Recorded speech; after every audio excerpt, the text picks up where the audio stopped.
दोस्तों, किसी महान व्यक्ति ने कहा था कि सफलता एक रेसिपी की तरह होती है। मतलब एक बार जो सफलता का ट्रैक बन गया, अगर हम उस ट्रैक को फॉलो कर लें तो हमें भी सफल होने से कोई नहीं रोक सकता। ऐसे ही कुछ बिजनेस हैं जिसमें कई सारे लोग सफल हो चुके हैं और हम उनको फॉलो करते हुए हम भी सफल हो सकते हैं। ऐसा ही एक बिजनेस है प्रॉपर्टी डीलिंग का बिजनेस। इस बिज़नेस में अब तक लोगों ने सफल होकर बहुत सारे पैसे कमाए हैं और बड़े बड़े उद्योगपति भी इस बिज़नेस से जुड़े रहते हैं। यहाँ तक कि जिन लोगों ने ज़मीनी स्तर से भी इस बिज़नेस की शुरुआत की, उन्होंने भी बहुत अच्छा पैसा छापा है। तो दोस्तों, उस पुरानी रेसिपी में आप नया तड़का लगाकर उसको नए सिरे से खड़ा कर सकते हैं और एक ऐसी नई डिश, मतलब एक सफलता की ऐसी नई सीढ़ी को छू सकते हैं जिसको वो लोग अब तक नहीं छू पाए। दरअसल क्या है कि अब जो ज़माना आ रहा है वो आधुनिक आ रहा है, वो डिजिटल ज़माना आ रहा है। तो इसलिए जो यंग एज के लोग हैं, जो 22, 24, 25, 30 साल के लोग हैं, जो डिजिटल वर्ल्ड से जुड़े हुए हैं, जो सोशल मीडिया से जुड़े हुए हैं, उनके लिए इस बिज़नेस में ज़बरदस्त अपॉर्चुनिटी हो सकती है। ये तो आपने भी देखा होगा कि जो पुराने प्रॉपर्टी डीलर्स होते हैं वो एक लोकल एरिया में काम कर रहे होते हैं और उन्हें उस लोकल एरिया की लगभग पूरी जानकारी होती है और उस एरिया में जो भी प्रॉपर्टी, जैसे घर, मकान, दुकान, ऑफिसेज, कुछ भी चीज़ बिकने के लिए आती है तो उन्हें उसकी जानकारी रहती है। लेकिन उस एरिया से बाहर क्या हो रहा है उसकी जानकारी उनको नहीं रहती। कभी कभी कुछ प्रॉपर्टी डीलर्स क्या करते हैं, वो एक दूसरे से संपर्क रखते हैं कि मान लीजिए 10 प्रॉपर्टी मेरे पास बिकने के लिए पड़ी हुई हैं, 10 आपके पास पड़ी हुई हैं, 20 आपके पास पड़ी हुई हैं। इस तरह अगर कोई भी कस्टमर आता है और वो दूसरे के एरिया में प्रॉपर्टी देखना चाहता है तो हम एक लिंक के थ्रू एक दूसरे को हेल्प करेंगे और उसमें थोड़ा बहुत कमीशन हम भी लेंगे। भाइयों, डिजिटल वर्ल्ड में इसलिए जोड़ के चल रहा हूँ कि डिजिटल वर्ल्ड जुड़ते ही इस बिजनेस में संभावनाएं बहुत ज़्यादा बढ़ जाती हैं। इतनी ज़्यादा संभावनाएं बढ़ जाती हैं कि आप ये कल्पना नहीं कर सकते कि आप महीने के लाख, 2 लाख या हो सकता है करोड़ों में भी रुपए कमा सकते हैं। क्योंकि फिर आप एक लोकल एरिया तक सीमित होकर नहीं रह जाते, आपके पास एक बहुत बड़ा एरिया आ जाता है जिसमें आप अपनी प्रॉपर्टी को सेल कर पाएंगे और ज़्यादा से ज़्यादा कमीशन ले पाएंगे। भाइयों, अगर देखा जाए तो मेरी समझ से मैंने सिर्फ यही ऐसा काम देखा है जिसमें आप बिजनेस तो लाखों करोड़ों का कर सकते हैं लेकिन आपका इन्वेस्ट पैसा कुछ नहीं होता। मतलब बिना इन्वेस्टमेंट के होने वाला सबसे ज़बरदस्त बिजनेस है ये। तो भाइयों, आज के इस वीडियो में हम इस बिज़नेस की पूरी बारीकी जानेंगे, स्टेप बाय स्टेप इस बिज़नेस को शुरू से लेकर एंड तक कैसे किया जा सकता है।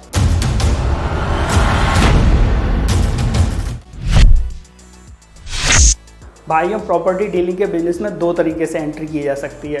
पहला तरीका तो है खुद डायरेक्ट मार्केट में उतरकर, मतलब आप भी एक प्रॉपर जैसे और प्रॉपर्टी डीलर हैं उस तरह से काम कर सकते हैं। काम वो भी बहुत अच्छा है, अगर आप उसमें डिजिटल और जोड़ देंगे तो उस काम में भी तरक्की बहुत ज़्यादा बढ़ जाएगी। उसके लिए आपको लेनी होती है एक दुकान रेंट पर और उस दुकान में आपको अच्छे से डेकोरेशन करानी होगी। लगना चाहिए कि हाँ भैया, एक बहुत अच्छा सा ऑफिस है। कोई भी कस्टमर जब आपके पास बाहर से आ रहा है, थका हुआ आ रहा है, तो आपकी दुकान में प्रॉपर बैठने की, रिलैक्सिंग की व्यवस्था होनी चाहिए। इसके अलावा आपके पास एक कम से कम 2 व्हीलर या हो सके तो 4 व्हीलर हो तो बहुत अच्छी बात है, जिससे आप अपने कस्टमर को पर्टिकुलर एरिया में प्रॉपर्टी दिखाने के लिए ले जा पाएँ। ये तो हो गई सेल की बात, लेकिन आपके पास प्रॉपर्टीज़ बिकने के लिए आएंगी कहाँ से? तो उसके लिए आपको अपने विजिटिंग कार्ड छपवाने पड़ेंगे और अलग अलग एरिया में मकान, ऑफिसेज, कॉलोनीज़, वहाँ पर मिलकर आपको अपने विजिटिंग कार्ड्स लोगों को देने होंगे कि अगर कोई भी व्यक्ति अपनी प्रॉपर्टी सेल करना चाह रहा है, दुकान, मकान, ऑफिस कुछ भी सेल करना चाह रहा है तो वो आपसे कांटेक्ट करे। इसके अलावा अब एक नया ट्रेंड और आ गया है प्रॉपर्टी को रेंट पर उठाना। तो कोई भी व्यक्ति अगर प्रॉपर्टी रेंट पर उठाना चाह रहा है तो वो भी आपसे संपर्क कर सकता है। इस तरह की प्रॉपर्टी नज़र में आते ही सबसे पहले आप उसके डॉक्यूमेंट्स चेक करें, क्योंकि डॉक्यूमेंट्स का बिल्कुल सही होना बहुत ज़रूरी है ताकि आप अगर मेहनत भी करें और बाद में आपको उसका लाभ भी मिल सके। तो इसलिए डॉक्यूमेंटेशन वर्क कंप्लीट करके चलें। उसके अलावा जब आप डॉक्यूमेंट देख लें, आप जब सेटिस्फाइड हो जाएं, उसके बाद आप प्रॉपर्टी पर खुद विज़िट करें और विज़िट करने के साथ साथ उस प्रॉपर्टी के हर एंगल से फ़ोटोज़ खींचें।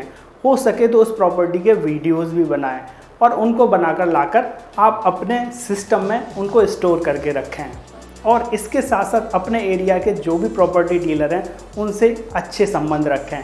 जिससे उनके पास अगर कोई क्लाइंट आता है जो प्रॉपर्टी उनके पास नहीं है वो आपके पास रिकमेंड कर सकें और आप उस क्लाइंट को वो प्रॉपर्टी दिखा सकें। तो सबसे पहले आप उसको विजिट कराने से पहले आप उसको सबसे पहले मैप पर समझाएं कि ये इस एरिया का मैप है और यहाँ पर ये पर्टिकुलर प्रॉपर्टी है। उसके अलावा यहाँ से हॉस्पिटल से इतनी दूरी पे हैं, यहाँ से एयरपोर्ट इतनी दूरी पे है, यहाँ से रेलवे स्टेशन इतनी दूर है, यहाँ से बस स्टैंड इतनी दूर है। आप उसको पूरी लोकेशन समझाएं, गार्डन, पार्क, हॉस्पिटल, रेस्टोरेंट से लेकर सारी चीज़। इससे क्या रहेगा, कस्टमर के अंदर ये जाएगा कि आपको उस प्रॉपर्टी की पूरी नॉलेज है। उसके अलावा उसके अंदर एक सेटिस्फेक्शन भी रहेगा कि वो जो प्रॉपर्टी परचेज़ कर रहा है या रेंट पर ले रहा है उसमें उस प्रॉपर्टी के साथ उसको ये फैसिलिटीज़ भी मिल जाएंगी। मैप पर समझाने के बाद आप जो फ़ोटोज़ खींच कर लाए हैं, जो वीडियोज़ बना कर लाए हैं, जिनको आपने अपने सिस्टम में सेव कर रखा है, उनको सिस्टम में ही दिखाएं, मोबाइल में ना दिखाएं, क्योंकि मोबाइल की डिस्प्ले बहुत छोटी होती है और प्रॉपर्टी जैसी बड़ी चीज़ का अंदाज़ा उस पर लगाना सही नहीं रहता। सिस्टम पर दिखाने के बाद जब आपको लगता है कि हाँ कस्टमर इस प्रॉपर्टी को लेने का इच्छुक है, तब आप उसको करंट लोकेशन पर ले जाएं और लोकेशन पर ले जाकर उस प्रॉपर्टी को दिखाएं। देखिए दोस्तों, प्रॉपर्टी कोई सस्ती चीज़ नहीं होती, प्रॉपर्टी बहुत बहुत महंगी आती हैं, 10 लाख, 20 लाख, 50 लाख और तो इससे भी ज़्यादा। इसलिए अगर कस्टमर सेटिस्फाइड नहीं हो रहा तो आप कितना भी फोर्स कर लें, कितना भी बता दें, वो आपकी बताई हुई प्रॉपर्टी नहीं लेगा। तो इसके लिए आपको उसको सेकंड प्रॉपर्टी दिखानी पड़ेगी। इसलिए कस्टमर सेटिस्फेक्शन को फर्स्ट प्रायोरिटी पर रखें। फिर भाइयों, अगर कस्टमर को वो प्रॉपर्टी पसंद आ जाती है, उसके बाद बारी आती है उसको ट्रांसफ़र कराने की। तो प्रॉपर्टी को ट्रांसफ़र कराने के लिए आप डॉक्यूमेंट को कस्टमर को दिखाइए, उसको सेटिस्फाइड कराइए। उसके अलावा उसका तहसील से या नगर पालिका परिषद से जो भी काम है आप उसको भी कंप्लीट कराइए। इसके साथ साथ लोगों को ज़रूरत पड़ती है बैंक लोन की। तो आप अगर बैंक लोन में उन कस्टमर को हेल्प कर देंगे तो वो प्रॉपर्टी आसानी से बिक जाएगी और आपको आपका कमीशन आसानी से मिल जाएगा। अगर मैं कमीशन की बात करता हूँ तो ये समझ के चलिए कि इसमें आपको टोटल 4% कमीशन मिलता है। 4% कमीशन ऐसे कि आपको 2% कमीशन सेलर दे के चलता है और 2% कमीशन आपको बायर दे के चलता है। तो इस तरह से मान लीजिए आपकी कोई प्रॉपर्टी अगर 10 लाख की बिकती है तो उसमें 40,000 आपके पास आ जाते हैं। लेकिन अगर आप किसी और प्रॉपर्टी डीलर से संपर्क करके चल रहे हैं, उसकी प्रॉपर्टी सेल करवा रहे हैं, तो उसमें आपको 2% उसके पास चला जाएगा और 2% आपको मिल जाएगा। तो उसमें आपको 20,000 रुपये बच जाएंगे। लेकिन अगर प्रॉपर्टी बहुत ज़्यादा महंगी है, मान लीजिए कोई प्रॉपर्टी 60 लाख, 70 लाख, 1 करोड़ या 2 करोड़ की है, उसमें ये परसेंटेज इतनी नहीं रहती, उसमें परसेंटेज घट जाती है। मान लीजिए आपको 1.5% मतलब 3% कमीशन मिल रहा है या फिर आपको 1% कमीशन मिल रहा है। 1% कमीशन में भी जब इतनी महंगी प्रॉपर्टी सेल होती है तो आपका बहुत अच्छा कमीशन बन जाता है। अब बात कर लेते हैं कि हमें रेंट पर कमीशन कैसे मिलता है। तो रेंट पर कमीशन के लिए परसेंटेज और ज़्यादा बढ़ जाती है। उसमें परसेंटेज हो जाती है 20-20, मतलब आपको कुल मिला के 40% पैसा मिलता है। 40% ऐसे कि आपको 20% पैसा देगा जो प्रॉपर्टी को रेंट पर उठा रहा है और आपको 20% पैसा वो व्यक्ति देगा जो प्रॉपर्टी को रेंट पर ले रहा है। लेकिन पैसा किसका देगा? जो उसका फर्स्ट मंथ का किराया होगा। मान लीजिए आपने किसी प्रॉपर्टी को 10,000 रुपये पे रेंट पे उठवाया, कोई दुकान है, कोई मकान है, कोई फ्लैट है, तो आपने उसको जब रेंट पर उठवाया, मान लीजिए मिनिमम आपने 10,000 पे भी उठवाया, तो आपको 2,000 इससे और 2,000 इससे, मतलब टोटल आपको 4,000 रुपये मिल जाएंगे। भाइयों, इस बिजनेस में लॉन्ग टाइम तक सरवाइव करने के लिए आपको एक फंडा अपनाना पड़ेगा जो कि 70% प्रॉपर्टी डीलर्स नहीं अपनाते और वो लोकल एरिया तक सीमित रह जाते हैं। वो उतने ही दायरे में सिमट कर रह जाते हैं। कुछ भूले भटके ही लोग उनके पास पहुंचते हैं और वो उनको बुरी तरह से फंसा देते हैं और उनसे पैसे ठग लेते हैं। आपको अपने बिजनेस में ईमानदारी बरतनी है। प्रॉपर्टी बिके या ना बिके, जिसको पसंद होगी वो लेगा, जिसको पसंद नहीं होगी वो नहीं लेगा, लेकिन आगे के लिए आपका व्यवहार बन जाएगा। मतलब प्रॉपर्टी के जो भी फ़ायदे और जो भी नुकसान है आप उसको पहले बताकर चलिए। मतलब आपने पूरी प्रॉपर्टी दिखा दी, आपने उसको बताया नहीं कि यहाँ का पानी इतना खारा है, पानी खारा है, वो व्यक्ति जाके मकान ले लिया, अब वो वहाँ पे कैसे रहे। इसलिए आप उसको उसके सारे प्लस पॉइंट और नेगेटिव पॉइंट बता के चलें। जब आप ऐसा करके चलेंगे तो ज़रूरी नहीं है वो व्यक्ति आपसे प्रॉपर्टी परचेज़ करे, वो किसी नेक्स्ट व्यक्ति को आपके पास रिकमेंड करेगा कि भाई वो प्रॉपर्टी मेरे मतलब की तो नहीं थी, लेकिन आप उस प्रॉपर्टी को खरीद सकते हैं और आप इनसे संपर्क कीजिए। इसके अलावा वो व्यक्ति अगर प्रॉपर्टी खरीदता भी है तब भी वो आगे 4 लोगों को रिकमेंड करेगा आपके पास आने के लिए, क्योंकि आप जेन्युइन हो, आपका काम ईमानदारी से होता है और आजकल ट्रस्ट कमाना सबसे कठिन काम है। भाइयों, अब बात कर लेते हैं इस बिज़नेस में दूसरे तरीके से उतरने की, कि दूसरा कौन सा तरीका है जिससे आप इसमें एंट्री कर सकते हैं। दूसरा तरीका है कि आपको दुकान भी रेंट पर नहीं लेनी, आपको कोई 4 व्हीलर या 2 व्हीलर भी नहीं रखना आपके पास कस्टमर को प्रॉपर्टी दिखाने के लिए। आप काम करोगे बीच में, एजेंट के भी बीच में, लायक एजेंट का। और वो किस तरह से करेंगे, उसके लिए आपको अपनी एक वेबसाइट तैयार करनी होगी। उस वेबसाइट पर आप उस एरिया की सारी प्रॉपर्टी को मेंशन कर सकते हैं। दरअसल क्या है, जो पुराने प्रॉपर्टी डीलर्स हैं उनके पास डिजिटल की नॉलेज नहीं है, लेकिन वो उस एरिया के दिग्गज हैं, उन्हें सारी प्रॉपर्टी का पता है और ऐसे डीलर से आप संपर्क कर सकते हैं, क्योंकि हर व्यक्ति चाहता है भले ही कमीशन कम मिले लेकिन सेल ज़्यादा से ज़्यादा हो। जिसकी जितनी ज़्यादा सेल होती है उसकी उतनी ज़्यादा बचत होती है। तो इसलिए आप अपने एरिया के 10, 20, 50 ऐसे डीलर से संपर्क कर सकते हैं। चाहें तो इस एरिया को आप जितना बढ़ाना चाहें उतना बढ़ा सकते हैं। उनसे कांटेक्ट करके आप उनकी प्रॉपर्टी को अपनी वेबसाइट पर मेंशन कर सकते हैं। वेबसाइट पर मेंशन करने के लिए आप प्रोसेस वही पुरानी वाली ध्यान रखें। प्रॉपर्टी के बहुत अच्छे से हर एंगल से फ़ोटोज़ खींचें, प्रॉपर्टी के बहुत अच्छे से हर एंगल से वीडियोज़ बनाएं और उनको अपनी वेबसाइट पर मेंशन करके चलें। इससे क्या रहेगा कि जब लोग आपकी वेबसाइट पर आएंगे तो वो उस प्रॉपर्टी को देख पाएंगे और वो अगर इच्छुक होंगे तो वो आपसे कांटेक्ट करेंगे, फिर आप कांटेक्ट करा सकते हो डीलर से। इसमें क्या रहता है, प्रॉपर्टी सेल होने पर एक तरफ का कमीशन आपको मिल जाता है।